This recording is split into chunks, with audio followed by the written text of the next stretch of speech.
Thank you. Thank you all. Well, first of all, I want to thank, please, thank you guys. Take your seats. And, the Secret Service is a little bit nervous because I told them these Bitcoin guys really like guns.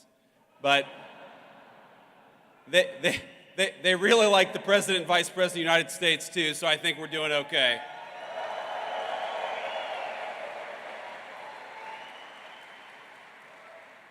So I first have to thank David Bailey, grateful for everything that you've done for the Bitcoin community. Thanks in particular for what you did for me and the president, helping us get from candidacy to the White House, because we've done, I think, a lot of good in the past 120 days, and I don't think we could have done it without David's support.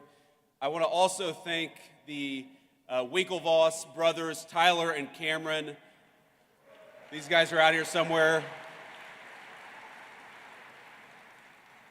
Who, I got to say, Tyler and Cameron, I think really helped break the dam in Silicon Valley, because if you remember, you go back to June or July of last year, it feels like forever ago, it's not even a year ago, where Silicon Valley, people would whisper in private that they were going to support Donald Trump for president. They would talk about the fact the Democrats had gone too crazy. We had to get Gary Gensler the hell out of there, but they weren't quite willing to say, at least not publicly, that they were going to take the big step and support Donald J. Trump. And Cameron and Tyler Winklevoss, I think they were some of the first big names in Silicon Valley to take that step, and a whole host of people followed them. So Cameron and Tyler, thank you for that.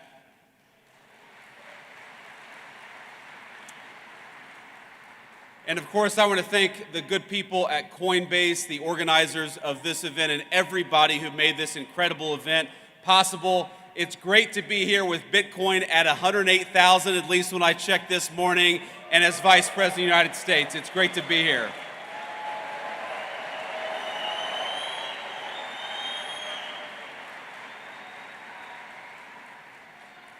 Now, you guys know I get to meet a lot of exciting people in my job, but it's been quite a while since I've been to a conference with this level of energy. I mean, hell, you guys came out here at 9 a.m. after a long night, I'm sure, in Las Vegas. You can't do that without a lot of good energy. But I promise I'm not just saying that to juice my own meme coins. But I think it's wrong, actually, to call this just a conference. This isn't a conference of people. This is a movement, and I'm proud to stand with you here today.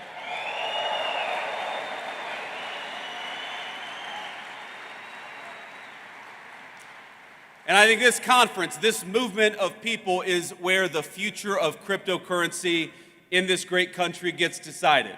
So let's start by making one thing abundantly clear. That future is going to be decided by the people, by you, not by unelected bureaucrats.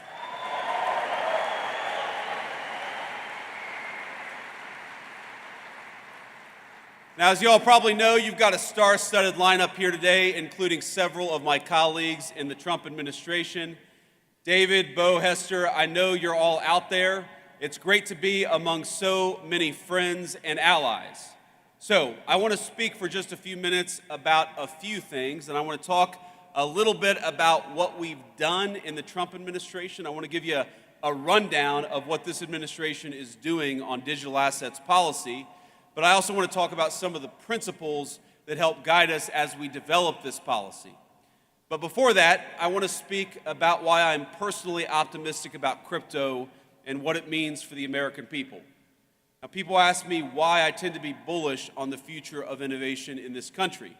Now, I spent enough time in Silicon Valley to recognize the difference between good tech, technology that boosts our productivity, makes our lives richer, that grounds us in the real world and complements our day-to-day lives.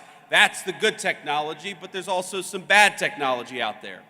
And when it comes to crypto, I think the last several years have made it clear that we're talking about genuine, ground-up innovation, one that's already improving the well-being of tens of millions of our fellow citizens. I believe it's 50 million Americans own Bitcoin, and I believe that's going to be 100 million before too long.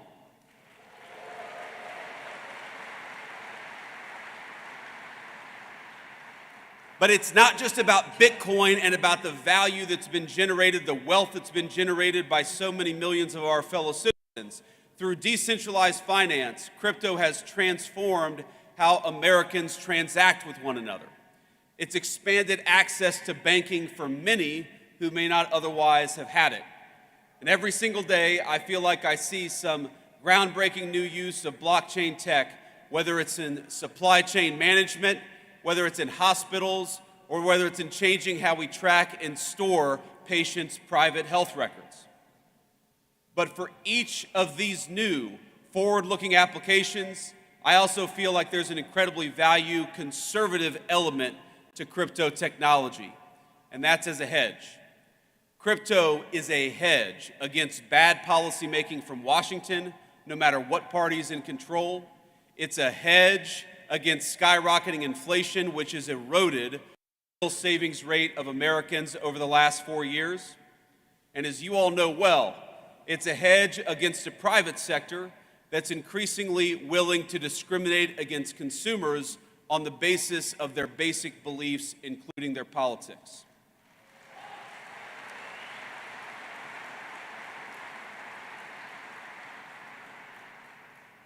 That includes, of course, debanking users for Second Amendment advocacy or for ties to the first Trump administration. In Canada, the government did the same to kill those big truck driver protests in 2022. Less than a week later, they succeeded. The protests were over. But maybe most importantly, I see crypto as a hedge against one of the most dangerous trends in the digital era in both the public and private sectors. And that's of elites who, rather than innovate themselves, prefer to simply take over and co-opt cutting-edge technologies to assert their control over other people.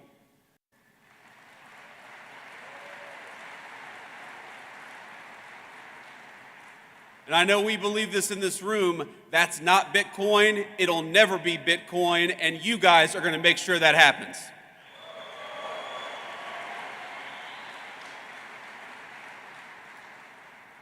But as you know, there's a new sheriff in town because after 4 years of mistreatment and outright hostility led by Democrat regulators, lawmakers in this country have a choice. Will we lead our nation into a future of financial sovereignty, of innovation, and of prosperity, or will we let unelected bureaucrats and foreign competitors write the rules for us?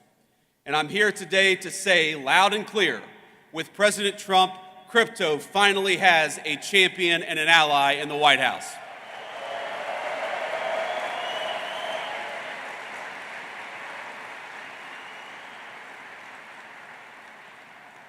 In our administration, we understand the full potential of the digital assets industry, not just as an investment, not just as a flashy technology, but as a symbol and driver of personal liberty for all our citizens. And we are dedicated to seeing that promise fulfilled. The way that we see it, the people in this room are the digital pioneers of the American economy. And that's why our administration is doing something a little unusual in Washington. We're listening to all of you as you blaze the trail of innovation. The innovators in this room are making people's lives better.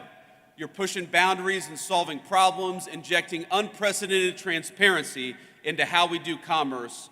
And the way we see it, you all deserve a similar level of transparency and clarity. And most of all, you deserve respect and support from your government, not bureaucrats trying to tear you down.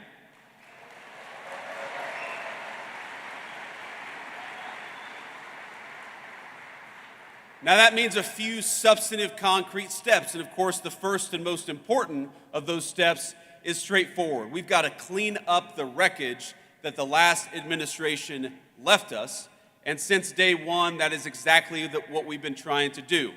Our administration, we prioritize eliminating the rules, the red tape, and the lawfare that we saw aimed at crypto by our predecessors. We're ending the weaponization of federal regulations against this community.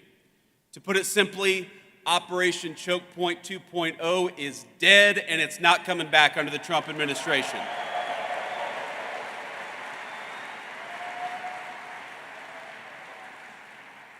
And by the way, it's crazy that was ever even controversial, the idea of using the regulatory power of the government to crush an industry and to crush people who espoused a view that you didn't like. It's crazy, but let my words today serve as Operation Choke Point. Let me serve as its obituary. Now this is my vow to every single person here. You will never see this administration trying to handicap your community or diminish the impact it's had on the economy. Instead, we reject the Biden administration's legacy of death by 1,000 enforcement actions. We reject regulators. Maybe the most important thing that we did for this community, we reject regulators and we fired Gary Gensler, and we're going to fire everybody like him.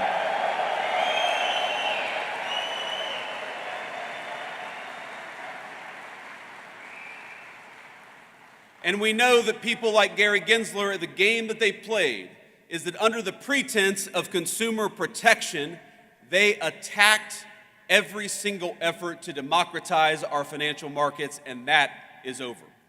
America.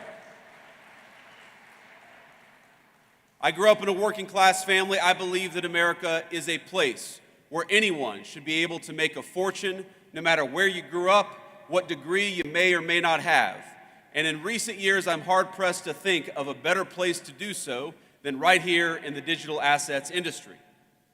Now, our second substantive step is we're trying to create a clear, pro-growth legal framework for stablecoins in this country. And I know we've got some solid allies in Congress. Is Cynthia Loomis out there today, or did she already go home?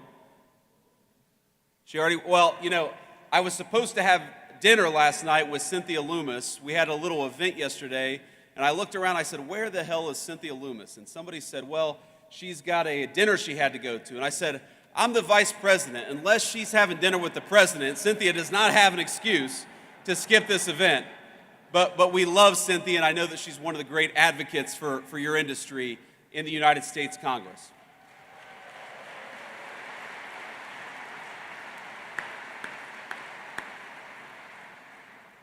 Now, I know, led by Cynthia and other great legislators, Congress is hard at work getting the Genius Act passed and across the president's desk as quickly as possible.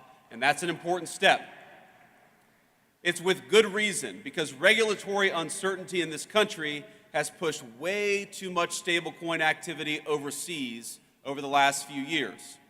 Now, somebody said to me yesterday that Bitcoin has done so much over the last few years with so many headwinds.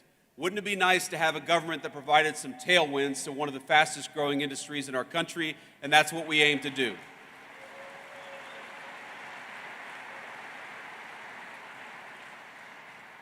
And once the Genius Act is enacted, it's poised to vastly expand the use of stablecoins as a digital payment system for millions of our fellow Americans.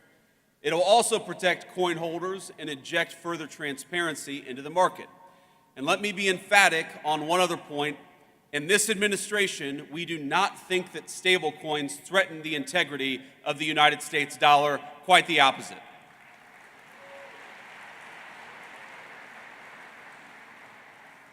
In fact, we view them as a force multiplier of our economic might. Dollar-pegged stablecoins, particularly once Genius is enacted, is only going to help the American economy, and it's only going to help the American dollar. So, again, we're optimistic that the Senate is able to move quickly on passing a clean Genius Act, and for the House to follow up and do the same. And of course, once that happens, our great President Trump will sign it into law the minute it comes across his desk. Now, when that's happened, when the administration will then fully shift to our third priority, which is to enact a transparent and tailored regulatory framework for digital assets, one that's pro-innovation and fully incorporates crypto into the mainstream economy. And again, I've talked to so many of you over the last couple of days, and the consistent fear that I hear with all the great things that have happened over the last couple of months, the consistent fear that I hear is that there's still this perception that digital assets are not welcome in the mainstream economy, and let me promise you that our effort to change the policy is purely about changing that. We want our fellow Americans to know that crypto and digital assets, and particularly Bitcoin, are part of the mainstream economy and are here to stay.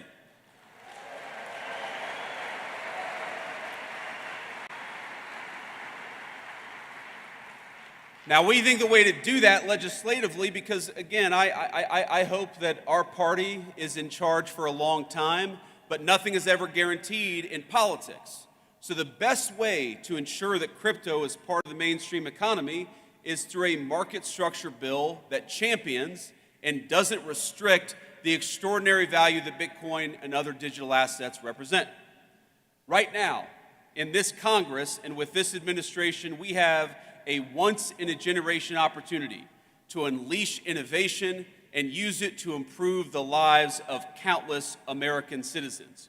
But if we fail to create regulatory clarity now, we risk chasing this $3 trillion industry offshore in search of a friendlier jurisdiction, and President Trump is going to fight to make sure that does not happen.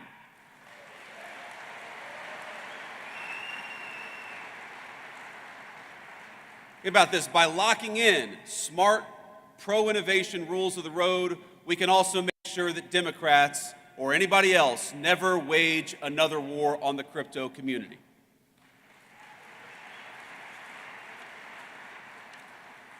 Now, I've already hit my time here, but before I head back to Washington, let me offer you just a few bits of advice and a few thoughts on where this industry is going. This is one politician's perspective, so take it for what it's worth. Maybe a little bit less than one Bitcoin right now. But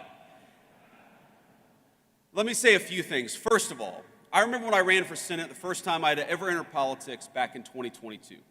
And one of the frustrations, honestly, that I had with the crypto community as a person who was one of the only people running for office who actually owned Bitcoin, and I still own a fair amount of Bitcoin today.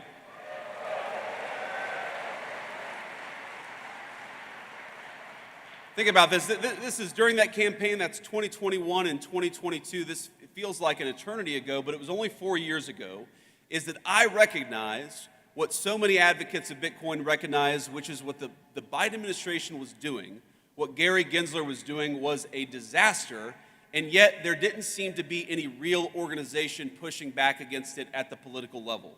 And let me say that part of the reason that I'm standing here, part of the reason that Bernie Moreno defeated Sherrod Brown in the Senate campaign last year is because you guys got organized and got involved in American politics, and I'm grateful to you for that. But there's a lesson to take from that experience, which is that unless you guys get involved in politics, politics is going to ignore this industry. Now, you took a big step in 2024, and I tell you, every victory that we win, it's only a provisional victory. You know, one of my great mentors in Silicon Valley always told me that, Bitcoin, that the crypto community was about exit and artificial intelligence was about voice. Well, I know that a lot of people in 2024 in this community chose voice. You chose to speak up and you chose to get involved, and I believe you changed the direct trajectory of our country because of it.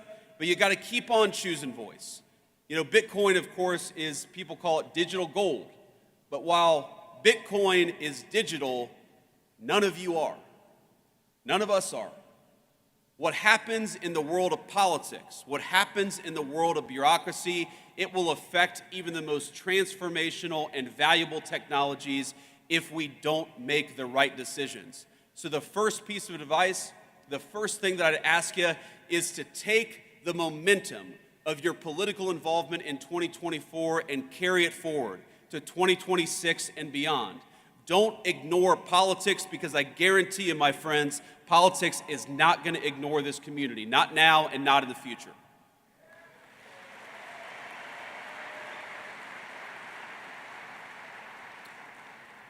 The second thing that I want to toss out there is that we have to start thinking of the long-term strategic implications of Bitcoin. Bitcoin is owned by about 50 million Americans. A lot of Americans have made a lot of money have created a lot of wealth for themselves, and that's a great thing. But I actually think that where Bitcoin is going is as a strategically important asset for the United States over the next decade. It's one of the reasons why President Trump, with the help of our great AI guy, David Sachs, it's one of the reasons why we started the Bitcoin Reserve, because we want to start to put in motion the strategic importance of Bitcoin for the United States government. We know that the PRC doesn't like Bitcoin. The People's Republic of China doesn't like Bitcoin. Well, we should be asking ourselves, why is that? Why is our biggest adversary such an opponent of Bitcoin? And if the Communist Republic of China is leaning away from Bitcoin, then maybe the United States ought to be leaning into Bitcoin, and that's one of the things that we're going to be doing.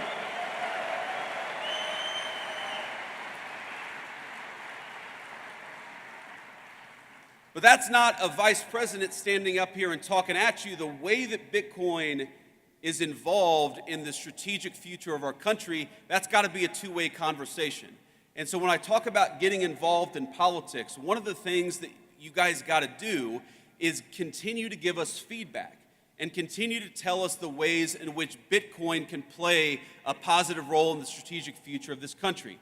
I know the Bitcoin Policy Institute is working on this very topic now, but all of you have got to be involved in this conversation, because I don't think any of us want to wake up in a country 10 years from now that is less wealthy and less prosperous because we made bad decisions today. We're going to make the right decisions, but that depends on you guys being part of the conversation. So be part of that conversation.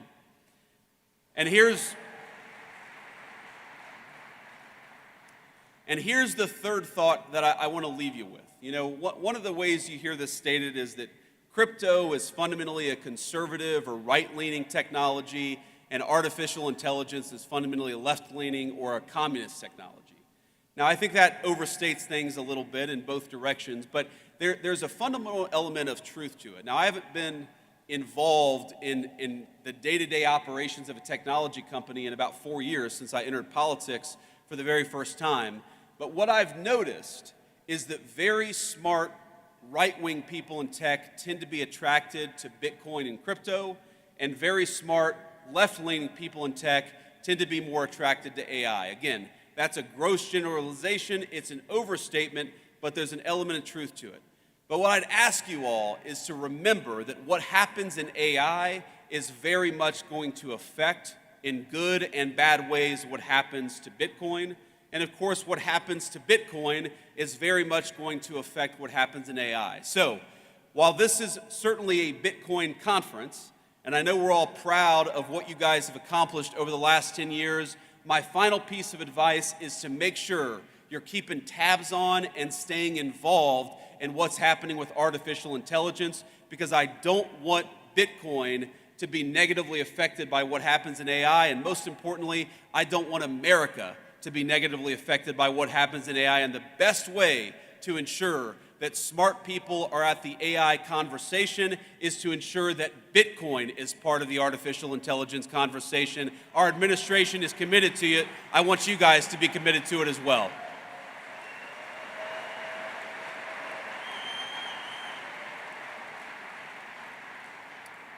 I just want to say in the next few years in the Trump administration, we've accomplished a lot, but we have plans to continue to make big progress for this industry and for the American people who rely on it. The whole of government, we're going to need your help, we're going to need your guidance, we're going to need your encouragement, and at times, yes, because this is politics, our politicians are going to need your pressure. So, have fun this week, but keep the pressure up. And we'll do great things together for our industry, but most importantly, for the cause of personal freedom and the United States of America. God bless you guys, and thanks for having me.